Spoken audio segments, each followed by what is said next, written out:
Tomb Raider was one of the first games that got me into gaming many moons ago, so I thought it was fitting that I review the final chapter of the trilogy that has just been released at the beginning of the AAA release season.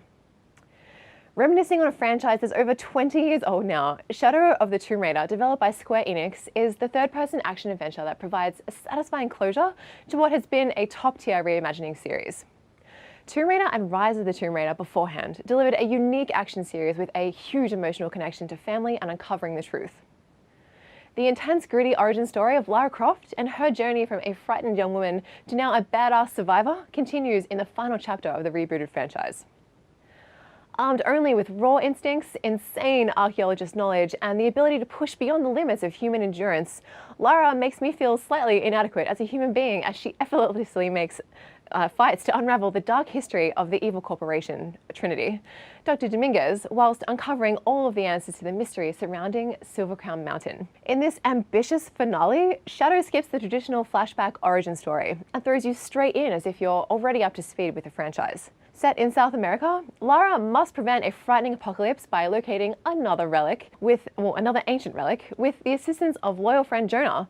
By the way, he's a total swag lord and who clearly has a crush on her, and the changing dynamic between them is super entertaining as it unfolds. To really showcase the pace of the game, we start off with Lara and Jonah in a horrific plane crash, where the events flash back to 2 days earlier. They land separately and attempt to reunite, and the exploration begins in what feels like the largest open world we've seen in this franchise so far. The lack of user interface makes you feel like you're actually watching a 4K movie.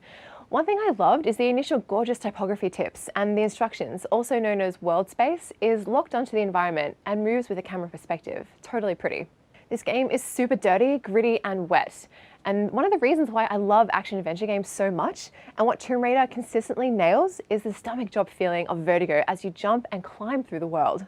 I love scrambling up walls and wall running, but now the added level of rappelling yourself down the mountains whilst jumping off cliffs and reattaching your grappling hooks mid-air, it's awesome. The incredible camera angles really give you a sense of height and danger at all times. Lara embraces swimming underwater. However, there's no gauge to monitor your oxygen levels. The vibration of your controller actually increases when you swim faster, making you lose air quicker. The feeling of claustrophobia is real.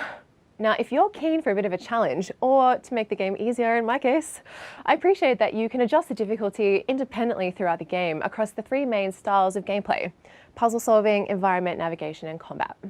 The open world environments are explorative to an extent, with always something small to uncover and reward your curiosity. Loot boxes with money and gear, trees and shrubs for medicine, and equipment to craft weapons. Again, the vibration of your controller for subtle in-game hints, like digging for artifacts and loot, is helpful. However, I don't really feel like discovering the relics and going out of your way to find those monoliths really add a whole lot to the gameplay or offer a real reason to go and find them at all. The combat continues to be as addictive as the previous games, and I've got to say, it's the most satisfying feeling when you absolutely nail that stealth takedown using flamey bow and arrows. Photo mode is a cute addition to boost the social media engagement, similar to the new Spider-Man game. It allows players to set up the perfect photo while they're playing by manually tweaking camera positions, filters, borders, changing facial expressions, and even adding the game logo to the corner of the frame. So you can share to Facebook or Twitter using a hashtag. And Square Enix has decided that they want to share the best photos that are uploaded each month on their socials. Overall, the Shadow of the Tomb Raider is a true extension of the much-loved franchise that provides closure to the journey that Lara started back in 2013.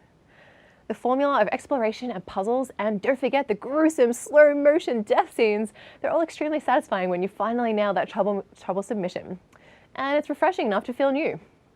But if you haven't played any of the 3 games yet, do yourself a favor and start from the start. It comes out at the perfect time to scratch that Red Dead 2 or Last of Us 2 itch and is a must-play.